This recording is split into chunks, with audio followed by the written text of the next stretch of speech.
So it's time to value, initial time to value and getting Absolutely. results early on. Yep. Okay. So then I'm immediately thinking, like, if I'm listening to this, okay, cool. I get it. I know that I should bucketize a little bit. I should be intentional around, the function like you were describing in terms of looking for the most well-aligned early on.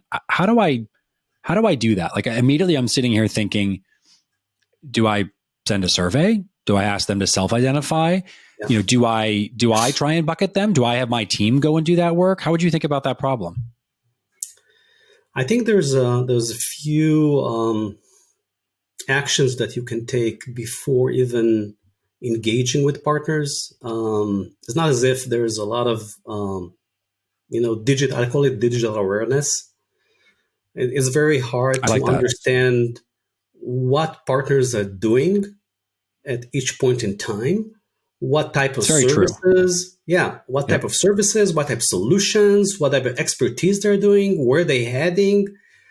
The voice of the partner is very non-amplified. And it's very difficult to determine that. But I think you mentioned survey. And service is a good way as long as you have a great questions. You have to, if service is all about the questions.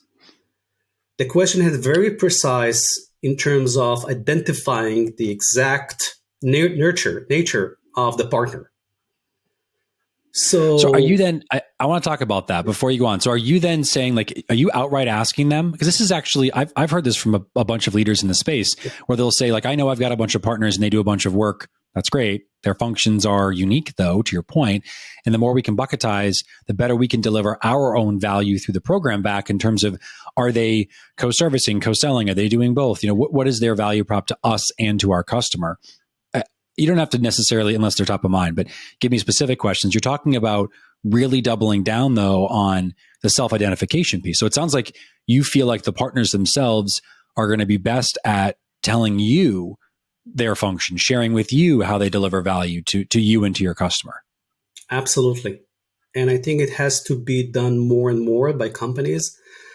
Look, first and foremost, most companies do have some sort of partnerships, and they can identify those partnerships that works well for them. Those are the ones that have great communication channels.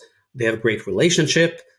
They probably more open to those kinds of questions, but you have to capture the voice of the partner in order to make sure that you can then, multiple that and engage with the right partners moving forward. So this is one thing. The other layer is that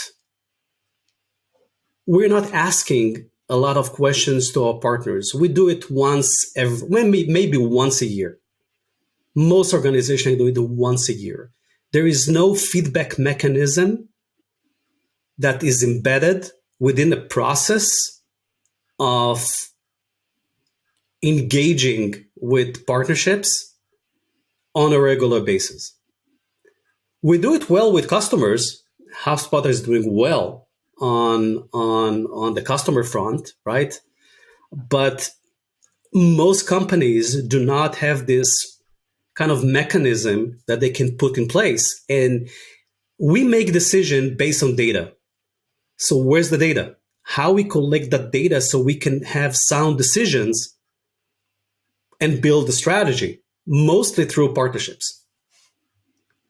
That's interesting, because it's funny. You said we make decisions based off of data. My only argument would be we should make decisions based off of data.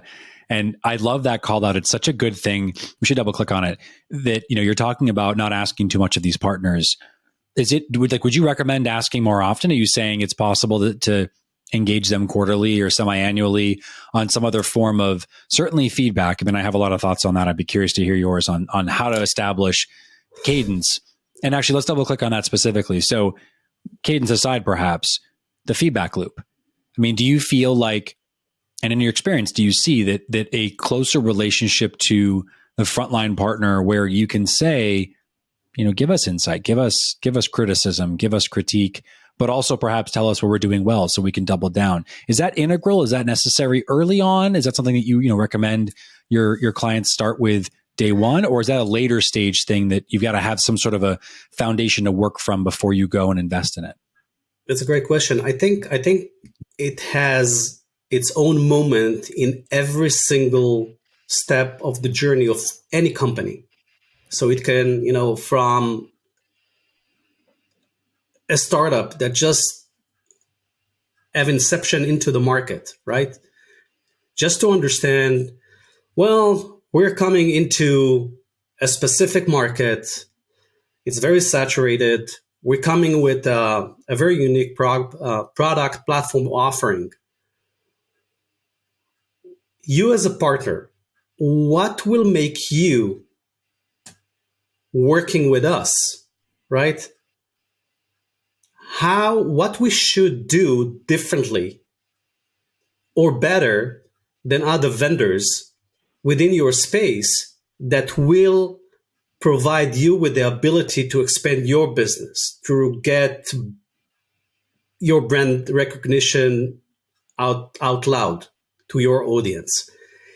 And we have to, and I think what we need to be doing, at least with most of the partner managers out there, and partner success managers, basically, is to turn the conversation into more of a consultative approach methodology, right? It's a great call out. Yeah.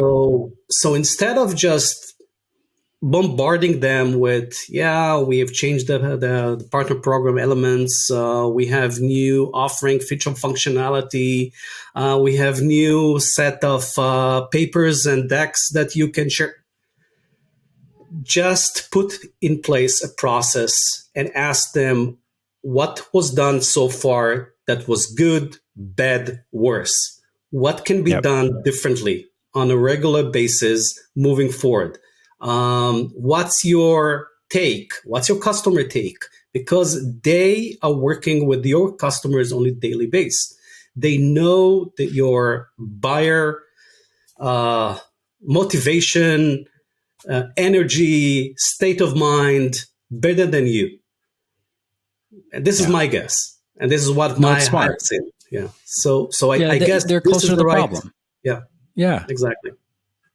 Yeah. I didn't mean to cut you off there. I think you're spot on. I mean, what you're talking about is the people that are helping your customers most closely. And through that, obviously, they have better insight into tactically what those customers need. But I think sometimes we forget, which is to your point, that those partners, the word partner inherently means mutual. It means together. It means both of us moving in the same direction. And I think if we're not listening, if you think about it's like a relationship with anybody, right? If you're not listening to their wants and needs and desires, then what are we really doing together? Because you're going to not last very long if that's the case. And so I think the call out, the specific thing that I'm hearing you say that I want to make sure we really highlight is the idea of creating an expectation around that, a way to go and consistently engage in dialogue, both to and fro, to ensure that you're delivering as much value possible to the customer. You're listening to your partner. You're establishing a go-to-market together that provides value to the industry, to the market itself, versus this siloed approach of we know what's right and you don't. Just sell our software. Yeah, it's a great call out. Remember, 76% of partnerships are failing. So even if we change a bit that dial and get it to 70% of partnership are failing, we have done bring tremendous value into this world of ecosystem. Because that's such a good call out. If you prevent falling into the same potholes, gaps, right, again and again, without using data, without making sure that you're always on a learning curve, it's impossible to get better. It's impossible to bring constant value into those partnerships and actually have the ability as a vendor to lead, to lead market, become market leader in a sense, right? and attract more partners, because this is like the nature of doing business. If one partner sees other partners doing super well with one vendor, and again, HubSpot is a great example of that, right? It's a contagious thing. People are coming in because that partnerships know exactly how to amplify the voice of the partner and amplify the function of the partner, right?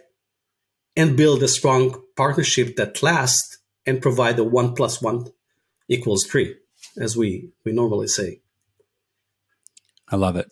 That's such a great place to end this conversation, because what I heard that I'm probably most excited about was your comment around amplification and being intentional around the scalability of that partnership, being very clear that the mutual output should be greater than the sum of its parts. The 1+1 = 3. It's fantastic. Well, look, thank you. It's been a great conversation today. Eran, if they want to connect with you, if listeners want to go and engage with you, where do they find you on the internet? How do they get in touch? Well, I think the one place that I'm spending a lot of time is LinkedIn. So everybody is more than welcome to connect. And of course, I'm always willing to open up for a great conversation over virtual coffee, since I'm in Tel Aviv. So it's probably will be easier for everybody to connect me through either my website or LinkedIn, if they may. Perfect. I love it. Well, thank you again. It's been a great conversation. Enjoy the rest of your evening, and I look forward to our next chat.